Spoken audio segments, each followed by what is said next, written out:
பன்னீர்செல்வம் நேற்று முந்தா நாள் தொடர்ந்து கூட்டங்களில் பேசும்பொழுது அதிமுகன்ற இந்த கட்சியே இல்லை அந்த மாதிரி அதை யாரும் பார்க்க வேண்டியதில்லை, யாரும் பார்க்கறதில்ல, நாங்களும் பார்க்கறதில்ல.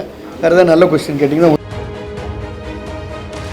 இந்த விளம்பர குழுவை அமைத்து இன்னும் சொல்லப்போனால் தேர்தல் என்றாலே பிரதானமாக நம்முடைய ஆளும் கட்சியினுடைய வேதனைகளை, அதிமுகவுடைய சாதனைகளை களத்திலே மட்டுமல்ல வலைத்தளத்திலே, ஏன்னா இன்றைக்கி சமூக வலைதளம் பிளேயிங் எ வைட்டல் ரோல், அதனால் களத்திலேயும் சமூக வலைத்தளத்திலேயும் இன்றைக்கு அதை எடுத்து செல்லக்கூடிய வகையில் இந்த விளம்பர குழு நிச்சயமாக முக்கியமான பணிகளை மேற்கொள்ளும் என்பதை இந்த நேரத்தில் தெரிவித்துக் கொள்கின்றோம். ஒரு விரிவான முதற்கட்ட ஆலோசனைகள் இப்பொழுது இன்றைக்கு மிக சிறப்பாக இங்கே நடத்தப்பட்டது. அதோடு இன்றைக்கு ஐடிவிங்களுடைய சார்பில் பல்வேறு விளம்பர யுத்திகளை, ஏன்னா பிரிண்ட் மீடியா இருக்குது, டெலி மீடியா இருக்குது, சோஷியல் மீடியா இருக்குது. ஸோ எல்லா மீடியாலையும் மக்களை இருக்குது, மக்களை எளிதிலே சென்றடையக்கூடிய அளவுக்கு ஏற்கனவே 3 தவணையாக தேர்தல் அறிக்கைகளை மரியாதைக்குரிய எடப்பாடியார் வெளியிட்டிருக்கிறார். அதை மக்களுக்கு எப்படி கொண்டு செல்வது, இன்றைக்கு தூத்துக்குடி நிர்பயா உள்ளிட்ட பல்வேறு வேதனைகளை எப்படி பொதுமக்களிடத்திலே எடுத்து செல்வது என்பது குறித்து விரிவாக ஆலோசிக்கப்பட்டிருக்கிறது.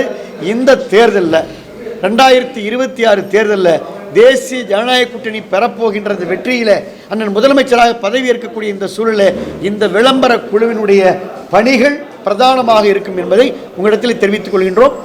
வேறு ஏதாவது கருத்து இருக்கா, கொஸ்டின் இருக்கா?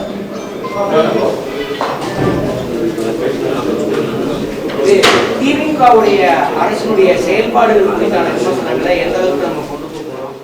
நீங்களே சொல்லிட்டீங்க. அப்படின்னா அதில் திமுக அரசில் அந்த செயல்பாடுகளில் விமர்சனங்கள் இருக்கு.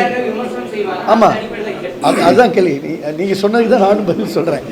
திமுக அரசினுடைய செயல்பாட்டில் விமர்சனம் இருக்கிறனால தான் இந்த கேள்வியே எழுது. அதனால் நிறைய விமர்சனங்கள் இருக்குது. பாலியல் விமர்சனங்கள் இருக்குது, சட்டம் ஒழுங்கில் விமர்சனம் இருக்குது, விளாத்திக்குளத்தில் விமர்சனம் இருக்குது, கன்னியாகுமரியிலிருந்து சென்னை வரை கடைக்கோடி வரைக்கும் விமர்சனங்கள் இருக்குது, விலைவாசியில் விமர்சனங்கள் இருக்குது, தேர்தல் அறிக்கையை கொடுத்து நிறைவேற்றாததில் விமர்சனங்கள் இருக்குது. எல்லா விமர்சனங்களையும் அதை நிதர்சனமாக மக்களிடத்தில் கொண்டு செல்வதுதான் விளம்பர குழுவுடைய நோக்கம். பன்னீர்செல்வம் நேற்று முந்தா நாள் தொடர்ந்து கூட்டங்களில் பேசும்பொழுது அதிமுகன்ற இந்த கட்சியே இல்லை அந்த மாதிரி அதை யாரும் பார்க்க வேண்டியதில்லை, யாரும் பார்க்கறதில்ல, நாங்களும் பார்க்கறதில்ல. வேறு ஏதாவது நல்ல கொஸ்டின் கேட்டிங்கன்னா, கழக பொதுச் செயலாளர், அது உங்களுக்கே செய்தி வந்திருக்கு, கழக பொதுச் செயலாளரும் ஏன்னா களத்தில் சுறுசுறுப்பாக தேசிய ஜனநாயக கூட்டணியுடைய பணிகள் முடிக்கிருக்கிறது. தேசிய ஜனநாயக கூட்டணியுடைய தலைவர் மரியாதைக்குரிய அண்ணன் எடப்பாடியார் அவர்கள் அந்த பணிகளை மிக விரைவாக மேற்கொண்டிருக்கிறார். எல்லா செய்தியும் உங்களுக்கு வந்து சேரும்.